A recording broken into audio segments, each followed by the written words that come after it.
नमस्कार दोस्तों, कहानी क्राइम चैनल पर आपका स्वागत है। दोस्तों, आज की हमारी जो पहली क्राइम की कहानी है वो है जयपुर राजस्थान से। तो चलिए दोस्तों, शुरू करते हैं क्राइम की इस सच्ची कहानी को। जयपुर शहर सैकड़ों साल पुराना है। कभी इस शहर के चारों ओर परकोटा हुआ करता था। अब ये परकोटे टूट चुके हैं, फिर भी पुराने शहर को परकोटा ही कहते हैं। इसी परकोटे में किशनपुर बाजार है। इस बाजार में एक खुटेटो का रास्ता है। खुटेटो का रास्ता ही एक संकरी गली में भूतल पर केडीएम एंटरप्राइजेज कंपनी का ऑफिस है। इसे कंपनी का ऑफिस भले ही कह ले, लेकिन ये पुराने शहर के एक मकान का कमरा है। कमरे में 2-4 कुर्सियां और एक काउंटर आदि रखे हैं। दरअसल ये एक हवाला कंपनी का ऑफिस है। आजकल हवाला कंपनी को मनी ट्रांसफर कंपनी भी कहते हैं। इस ऑफिस में ना तो बिक्री लायक कोई सामान है और ना ही यहाँ ग्राहक आते हैं। दिन भर में यहाँ 10-20 लोग आते हैं। वे लोग पर्ची या मोबाइल में सबूत दिखाते हैं और ऑफिस में काम करने वाले कर्मचारी उसकी पहचान कर पर्ची या मोबाइल में मौजूद सबूत के आधार पर रकम गिनकर दे देते हैं। हवाला का कामकाज ऐसे ही चलता है। हवाला का काम सभी बड़े शहरों में होता है। ये काम बैंकों जैसा ही है। फर्क बस इतना है कि बैंकों में लिखा पढ़ी और नियम कानून है, जबकि हवाला में कोई नियम कानून नहीं है। हवाला को आप घरेलू बैंक भी कह सकते हैं। इसके जरिए मामूली कमीशन पर एक से दूसरी जगह पैसे भेजे जाते हैं। एक पर्ची पर रकम लिखकर दे दी जाती है। ये पर्ची दिखाने पर जहां रकम भेजी जाती है वहां से ली जा सकती है। हवाला के जरिए कितनी भी रकम भेजी जा सकती है, 10-20 हजार से लेकर 10-20 लाख और 10-20 करोड़ रुपए तक। कानून की नजर में ये काम अवैध है, फिर भी ये धंधा बहुत सालों से चल रहा है। केवल भारत में ही नहीं, विदेशों में भी। बात इसी 10 मार्च की है। केडीएम एंटरप्राइजेज कंपनी के 2 कर्मचारी प्रियांशु उर्फ बंटी और पार्थ ऑफिस में बैठे थे। दोनों के पास कोई खास काम तो था नहीं, इसलिए मोबाइल पर व्हाट्सएप चैटिंग कर रहे थे। दोपहर के तकरीबन 12:30 बज चुके थे। उन्हें भूख लगने लगी थी। कंपनी के इस ऑफिस में कोई लंच ब्रेक नहीं होता, इसलिए भूख लगने पर वे एक ही मेज पर टिफिन खोलकर घर से लाया भोजन कर लेते थे। वे लंच करने के लिए आपस में बात कर रहे थे, तभी एक युवक सीढ़ियां चढ़कर ऑफिस में आया। उसने सिर पर हेलमेट लगा रखा था। सफेद रंग की शर्ट और जीन्स के अलावा उसके पैरों में स्पोर्ट शूज थे। सिर पर हेलमेट लगा होने की वजह से उसका चेहरा पहचान में नहीं आ रहा था। युवक के कंधे पर एक बैग लटक रहा था। पार्थ और प्रियांशु ने युवक को आया देख सोचा कि वो रकम लेने आया होगा। वे दोनों उससे कुछ कहते या पूछते, इससे पहले ही उसने पूर्ति से अपने बैग से एक पिस्तौल निकाली और दोनों को धमकाते हुए कहा, चिल्लाना मत वरना ठोक दूंगा। पिस्तौल देख और युवक की धमकी सुनकर दोनों कर्मचारी सहम गए। दोनों को धमकाते हुए युवक ने उनके मुंह पर सेलो टेप चिपका दी ताकि वे शोर न मचा सके। सेलो टेप वो अपनी जेब में डालकर लाया था। उसी सेलो टेप से उसने दोनों कर्मचारियों के हाथ भी बांध दिए। हाथ बांधने के बाद युवक ने उनसे पूछा कि रकम कहाँ रखी है। पार्थ और प्रियांशु के मुंह पर टेप चिपकी थी। वे कैसे बोलते, दोनों चुप रहे। तो युवक ने खुद ही काउंटर की दराजे खोलकर देखा। एक दराज में रुपयों से भरा बैग था। उस बैग में 45 लाख रुपए थे। वो बैग युवक ने अपने बैग में डाला और दोनों कर्मचारियों को धमकाते हुए चला गया। 3 मिनट में 45 लाख रुपए की लूट की वारदात करके वो युवक वापस चला गया। उस गली और ऑफिस में इक्का दुक्का लोगों की ही आवाजाही रहती है, इसलिए ना तो किसी ने उसे आते देखा और ना ही जाते हुए। लुटेरे के जाने के काफी देर बाद तक पार्थ और प्रियांशु डर के मारे चुपचाप बैठे रहे। बाद में उन्होंने अपने हाथों और मुंह पर बंधी चिपकी टेप हटाई। फिर मकान मालिक राधा वल्लभ शर्मा को वारदात के बारे में बताया। शोर मचाया। आसपास के लोगों ने इधर उधर देखा, लेकिन लुटेरों का कुछ भी पता नहीं चला। बाद में कर्मचारियों ने कंपनी के मैनेजर रोहित कुमार शर्मा को वारदात के बारे में बताया। रोहित ने ऑफिस पहुंचकर दोनों से लूट के बारे में पूछा। वारदात के करीब 2.5 घंटे बाद दोपहर करीब 3 बजे पुलिस को सूचना दी गई। जयपुर के प्रमुख बाजार से दिन दहाड़े हवाला कंपनी के ऑफिस से 45 लाख रुपए लूटे जाने की वारदात की बात सुनकर पुलिस अफसर भी हैरान रह गए। सूचना मिलने पर पुलिस कमिश्नरेट और नॉर्थ पुलिस जिले के अधिकारी मौके पर पहुंचे। पुलिस ने हवाला कंपनी के दोनों कर्मचारियों पार्थ और प्रियांशु से पूछताछ की। डीसीपी दिंगत आनंद ने भी मौके पर पहुंचकर उन दोनों से पूछताछ की। पुलिस अधिकारियों ने आसपास के सीसीटीवी फुटेज दिखवाए। इनमें हेलमेट लगाए हुए एक युवक पैदल आकर हवाला ऑफिस में जाता हुआ दिखा। युवक ने हेलमेट के नीचे मुंह पर मास्क भी लगाया हुआ था। हाथों में दस्ताने पहन रखे थे। वारदात के बाद लुटेरा किशनपोल बाजार तक पैदल जाता दिखा। पूछताछ में पता चला कि गुजरात के पाटन जिले के रहने वाले रोहित कुमार शर्मा ने 1 महीने पहले ही राधा वल्लभ के मकान में ये ऑफिस किराए पर लिया था। फरवरी में बसंत पंचमी पर ऑफिस का मुहूर्त किया गया था। ऑफिस में पार्थ और प्रियांशु ही काम करते थे। यही ऑफिस खोलते और लेन देन करते थे। रोहित इस कंपनी का मैनेजर था। रोहित की कंपनी के देश के विभिन्न शहरों में करीब 15 ऑफिस है। इन सभी ऑफिसों में मनी ट्रांसफर का ही काम होता है। मौके के हालात और पूछताछ में मिली जानकारियों से पुलिस अधिकारियों के गले कई बातें नहीं उतर रही थी। सबसे बड़ी बात ये थी कि 45 लाख की लूट होने के बावजूद दोनों कर्मचारी ना तो चिल्लाए और ना ही लुटेरे का पीछा किया। पुलिस को 3 घंटे देरी से सूचना देने के बारे में भी वे लोग संतोषजनक जवाब नहीं दे सके। पुलिस अधिकारियों को शुरुआती जांच में ये एहसास हो गया कि वारदात में किसी नजदीकी आदमी का ही हाथ हो सकता है। इसकी वजह ये थी कि इस ऑफिस को खुले 1 महीना भी नहीं हुआ था, इसलिए कोई बाहरी आदमी इतनी आसानी से वारदात नहीं कर सकता था। पुलिस ने सीसीटीवी फुटेज के आधार पर लुटेरे की तलाश करनी शुरू कर दी। फुटेज में लुटेरा किशनपोल बाजार तक पैदल जाता हुआ दिखाई दिया। इसके बाद उसके फुटेज नहीं मिले। इससे अनुमान लगाया गया कि वो आगे किसी वाहन से भागा होगा। पुलिस ने हुलिये के आधार पर रेलवे स्टेशन, बस स्टैंड और जयपुर से बाहर जाने वाले रास्तों पर नाकेबंदी कर दी, लेकिन शाम तक कोई सुराग नहीं मिला। इस बीच गुजरात के पाटन जिले के हारिज बोतवाड़ा निवासी हवाला कंपनी के मैनेजर रोहित कुमार शर्मा ने जयपुर नॉर्थ पुलिस जिले के कोतवाली थाने में इस लूट का मुकदमा दर्ज करा दिया। पुलिस ने मुकदमा आईपीसी की धारा 392 के तहत दर्ज कर लिया। पुलिस के सामने हेलमेट से चेहरा छिपाए हुए लुटेरे को तलाश करना बड़ा चुनौती भरा काम था। इसकी वजह ये थी कि सीसीटीवी फुटेज में लुटेरे का चेहरा हेलमेट और मास्क लगा होने के कारण साफ नजर नहीं आ रहा था। केवल उसकी कदकाठी का ही अनुमान लग रहा था। हवाला कंपनी के कर्मचारियों और आसपास के लोगों से पूछताछ में भी कोई ऐसा क्लू नहीं मिला जिससे लुटेरे का पता चलता। लुटेरे का पता लगाने के लिए पुलिस कमिश्नर आनंद श्रीवास्तव और joint police commissioner Ajay Pal Lamba के निर्देश पर 3 टीमों का गठन किया गया।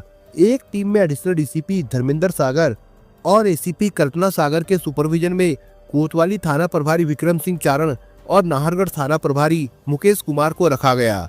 दूसरी टीम में डीसीपी दिंगत आनंद के सुपरविजन में एडिशनल डीसीपी सुलेश चौधरी और सीएसटी प्रभारी रविंद्र प्रताप सिंह को शामिल किया गया।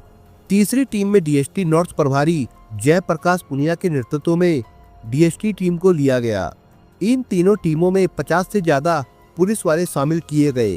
तीनों पुलिस टीमों ने वारदात स्थल कुटेटो का रास्ता से किशनपोल बाजार, गवर्नमेंट प्रेस चौराहा, विशाल मेगा मार्ट, अजमेर पुलिया और 200 फुट बाईपास तक सैकड़ों सीसीटीवी फुटेज खंगाले।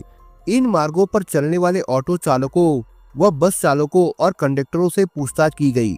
दूसरे दिन फुटेज देखने से पता चला कि लुटेरा किशनपोल बाजार से ऑटो में सवार होकर अहिंसा सर्किल तक गया।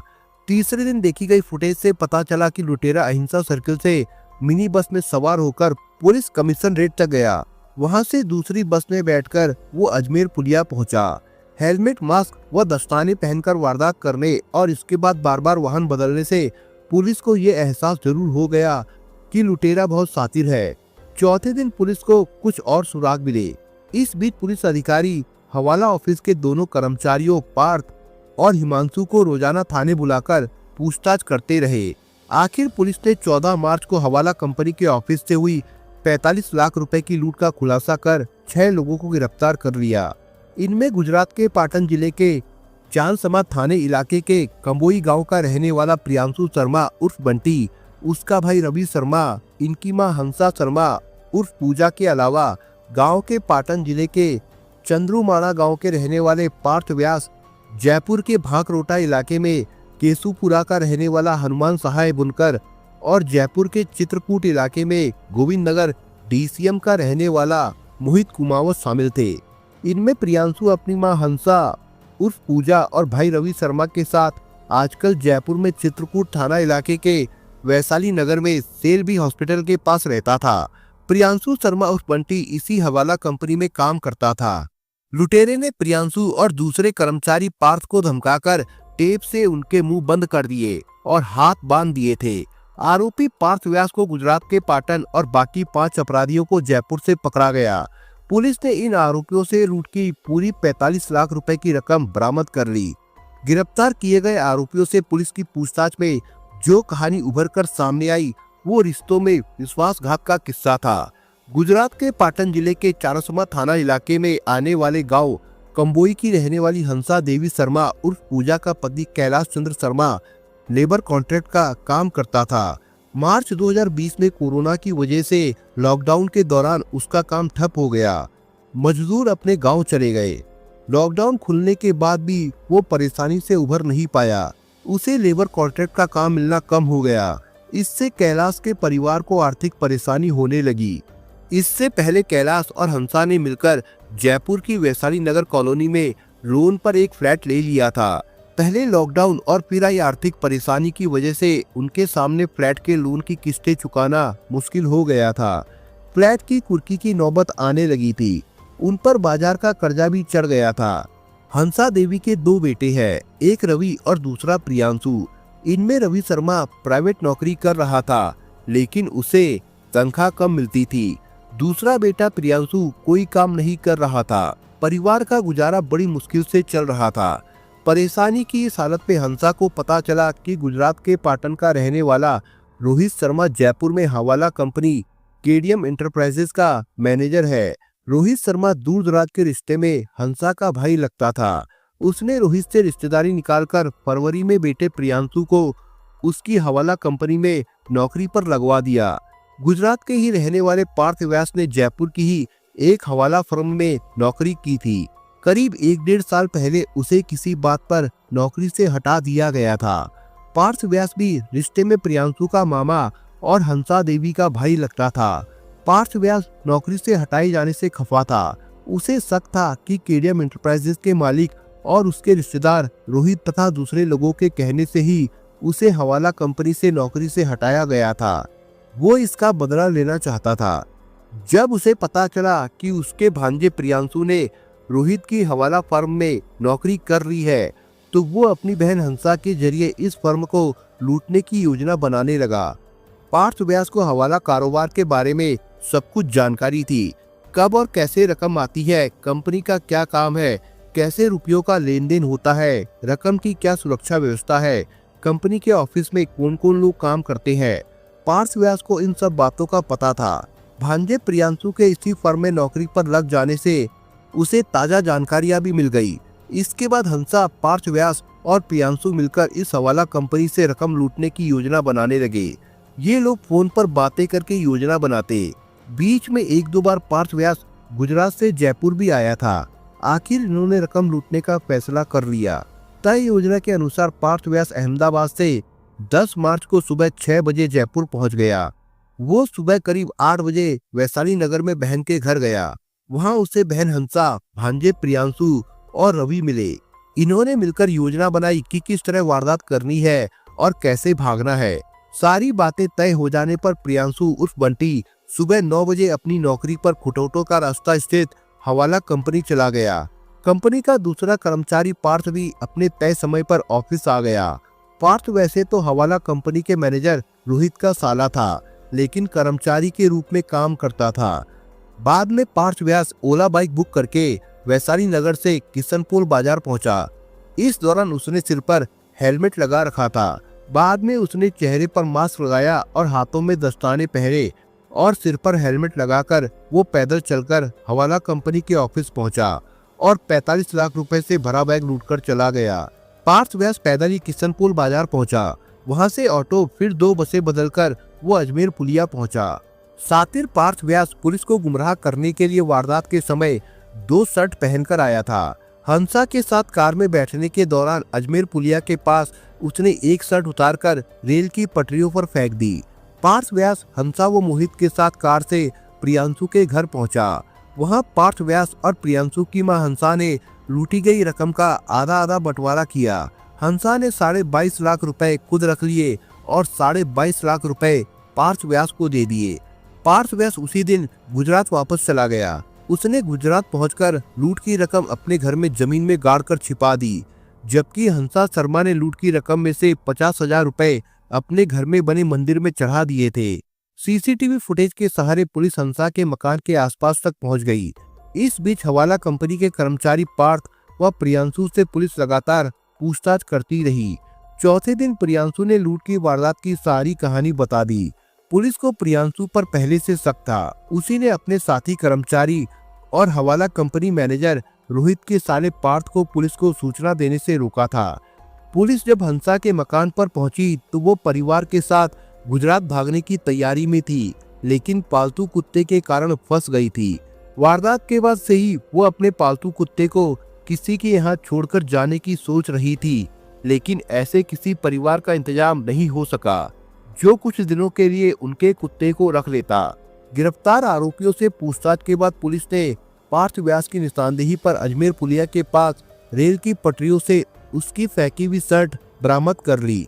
हंसा के घर में बने मंदिर से 50,000 रुपए भी बरामद हो गए थे। हंसा के पास राष्ट्रीय भ्रष्टाचार निरोधक और मानवाधिकार संस्था के फर्जी आईडी कार्ड भी मिले। इनमें उसे स्टेट सेक्रेटरी बताया गया था।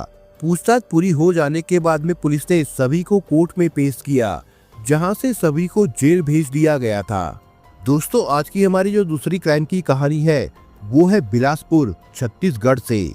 18 मार्च की बात है। शाम का समय था, करीब 6 साढ़े 6 बज रहे थे। छत्तीसगढ़ के शहर बिलासपुर में रहने वाली सरिता श्रीवास्तव मंदिर जाने की तैयारी कर रही थी। बेटा ओम प्रखर घर पर अपने कमरे में पढ़ रहा था। इसी दौरान डोरबेल बजी। सरिता ने बाहर आकर गेट खोला। गेट पर 25-30 साल की एक युवती खड़ी थी। सरिता ने युवती की ओर देखकर सवाल किया, हाँ जी बताओ क्या काम है। युवती ने अपने दोनों हाथ जोड़कर सरिता से कहा, मैडम नमस्ते, ओम घर पर है क्या? हाँ ओम घर पर ही है। सरिता ने युवती को जवाब देकर सवाल किया, आपको उससे क्या काम है? मैम मेरा नाम आराधना इक्का है, मैं ओम के स्कूल में टीचर हूँ। इधर से जा रही थी तो सोचा ओम से मिलती चलूं, युवती ने बताया। बेटे की टीचर होने की बात जानकर सरिता ने आराधना को अंदर बुलाते हुए ओम को आवाज देकर कहा, ओम आपकी मैम आई है।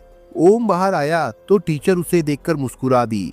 सरिता को मंदिर जाने को देर हो रही थी, इसलिए उन्होंने ओम से कहा, ओम अपनी टीचर को चाय पानी पिलाओ, मुझे मंदिर के लिए देर हो रही है। ठीक है मम्मी, आप मंदिर जाइए। ओम ने मम्मी को आश्वस्त किया और अपनी टीचर से कहा, मैम आ जाओ, कमरे में बैठते हैं। हाँ बेटे तुम बातें करो, मैं मंदिर होकर आती हूँ, कहकर सरिता घर से निकल गई। मंदिर सरिता के घर से दूर था। जब वो मंदिर से घर लौटी तो रात के करीब 8 बज गए थे। घर का गेट खुला देखकर सरिता को थोड़ा ताज्जुब हुआ। ओम की लापरवाही पर खींच भी हुई। वो ओम को आवाज देती हुई घर में घुसी। ओम का जवाब नहीं आने पर उन्होंने कमरे में जाकर देखा तो उनके मुंह से चीख निकल गई, क्योंकि ओम की मौत हो चुकी थी। अपने 16-17 साल के बेटे की मौत पर उन्हें कुछ समझ में नहीं आया। उन्होंने रोते हुए तुरंत घर से बाहर आकर जोर से आवाज देकर पड़ोसियों को बुलाया। सरिता पड़ोसियों की मदद से बेटे को तुरंत बिलासपुर के अपोलो हॉस्पिटल ले गई। डॉक्टरों ने बच्चे की जांच पड़ताल करने के बाद उसे मृत घोषित कर दिया। अस्पताल वालों ने इसकी सूचना तोरवा थाना पुलिस को दे दी। मामला मौत का था, इसलिए पुलिस अस्पताल पहुंच गई। पुलिस ने सरिता से पूछताछ के बाद ओम का शव पोस्टमार्टम के लिए अपने कब्जे में ले लिया। इसके बाद police Deori Khurd housing board इलाके में सरिता के घर पहुंची। उस समय तक रात के 10 बज गए थे, इसलिए पुलिस ने वो कमरा सील कर दिया जिसमें ओम की मौत हुई थी। दूसरे दिन तोरवा थाना पुलिस ने ओम के शव का पोस्टमार्टम कराया। एक पुलिस टीम ने सरिता के मकान पर पहुंचकर ओम के कमरे की जांच पड़ताल की। कमरे में पुलिस को ओम का मोबाइल फोन स्टैंड पर लगा हुआ मिला। मोबाइल का डिजिटल कैमरा चालू था। पुलिस ने मोबाइल की जांच की तो उसमें ओम की मौत से पहले का एक वीडियो मिला। ओम ने अपना मोबाइल स्टैंड पर इस तरह से सेट किया था कि उसकी मौत की हर गतिविधि कैमरे में कैद हो जाए। पुलिस ने मोबाइल जब्त कर लिया। पुलिस ने ओम की किताब कॉपियां भी देखी, लेकिन कोई नोट नहीं मिला। उसके कमरे से दूसरी कोई संदिग्ध चीज भी नहीं मिली। पुलिस ने सरिता श्रीवास्तव से ओम के ऐसा कदम उठाने के कारणों के बारे में पूछा, लेकिन उन्हें कुछ भी पता नहीं था तो वो क्या बताती। उन्होंने मंदिर जाने से पहले ओम की टीचर आराधना के घर आने और मंदिर से वापस घर आने तक का सारा वाकया पुलिस को बता दिया, लेकिन इससे ओम के गलत कदम उठाने के कारणों का कोई पता नहीं चला। तोरवा थाना पुलिस ने ओम की मौत का मुकदमा दर्ज कर लिया, जबकि उसके मोबाइल पर कुछ चीजों में लॉक लगा हुआ था। मोबाइल का लॉक खुलवाने के लिए उसे साइबर सेल में भेज दिया गया। पुलिस जांच पड़ताल में जुट गई, लेकिन ये बात समझ में नहीं आ रही थी कि ओम ने ऐसा क्यों किया और उसका वीडियो क्यों बनाया। ओम प्रखर एक निजी स्कूल में 12वीं कक्षा का छात्र था। इसके साथ ही एक इंस्टीट्यूट में कोचिंग भी कर रहा था। ओम सरिता का इकलौता बेटा था। पति सुनील कुमार से अनबन होने की वजह से सरिता बेटे के साथ घर में अकेली रहती थी। सरिता परिजात स्कूल की प्राचार्य थी। ये स्कूल वो खुद चलाती थी। पुलिस ओम के मामले की जांच पड़ताल कर ही रही थी। इसी बीच उसके कुछ दोस्तों के मोबाइल पर डिजिटल फॉर्मेट में कुछ नोट पहुंचे। पता चलने पर पुलिस ने ये नोट जब्त कर लिए। इन नोट में ओम ने कई तरह की बातें लिखी थी। नोट में ओम ने किसी लड़की का जिक्र करते हुए लिखा था कि वो उसका मोबाइल नंबर कभी ब्लॉक तो कभी अनब्लॉक कर देती है। उसने नोट में अपनी मौत से उसे दर्द पहुंचाने की बात भी लिखी थी। ये नोट सामने आने से पुलिस को ये आभास हो गया कि ये मामला प्रेम प्रसंग का हो सकता है, इसलिए पुलिस ने नोट के आधार पर जांच आगे बढ़ाई। जांच में पता चला कि ओम ने ऐसा करने से पहले मोबाइल में 2-3 नोट रिकॉर्ड किए थे। इसके अलावा कुछ अन्य मैसेज भी लिखे थे। ये मैसेज और नोट दोस्तों को अलग अलग समय पर मिले थे। इसके लिए उसने टाइम सेट किया था। टाइम सेट किए जाने की वजह से ही ओम के दोस्तों को उसके नोट और मैसेज अलग अलग समय पर मिले। नोट और मैसेज के आधार पर पुलिस ने 23 मार्च को ओम को ऐसा करने के लिए उकसाने और पॉक्सो एक्ट के तहत मामला दर्ज कर शिक्षिका आराधना इक्का को गिरफ्तार कर लिया। पुलिस की ओर से एकत्र किए सबूतों के आधार पर जो कहानी सामने आई वो 16-17 साल के किशोर ओम प्रखर को उसकी टीचर आराधना द्वारा अपने प्रेम जाल में फंसाने और उसका दैहिक शोषण करने की कहानी थी। 30 साल की आराधना इक्का बिलासपुर के सरकंडा इलाके में एक निजी स्कूल में केमिस्ट्री की टीचर थी। ओम भी इसी स्कूल में 12वीं कक्षा में पढ़ता था। ओम पढ़ने लिखने में काफी तेज था। पढ़ते पढ़ाते आराधना का झुकाव ओम की ओर होने लगा। वो गुरु शिष्य का रिश्ता भूलकर ओम को प्यार करने लगी। आराधना ने ओम का मोबाइल नंबर भी ले लिया। वो कभी ओम को क्लास में रोककर उसे छूती और प्यार भरी बातें करती, तो कभी घर पर बुला देती। ओम जवानी की दहलीज पर खड़ा था। वो प्रेम प्यार का ज्यादा मतलब तो नहीं समझता था, लेकिन इस उम्र में अपोजिट सेक्स के प्रति आकर्षण बढ़ जाना स्वाभाविक है। आराधना जब उसे छूती और उसके नाजुक अंगों को सहलाती तो ओम को अच्छा लगता। ओम जल्दी ही अपनी टीचर के प्यार की गिरफ्त में आ गया। आराधना उसका शारीरिक शोषण भी करने लगी। इसी बीच आराधना का अपने स्कूल के एक शिक्षक से प्रेम प्रसंग शुरू हो गया। इसके बाद आराधना ने ओम की तरफ ध्यान देना कम कर दिया। इससे ओम बेचैन हो गया। आराधना ने उसे प्यार की ऐसी गिरफ्त में ले लिया था कि ओम को उसके बिना सब कुछ सूना सूना सा लगता था। ओम जब आराधना को फोन करता तो कई बार वो फोन नहीं उठाती थी।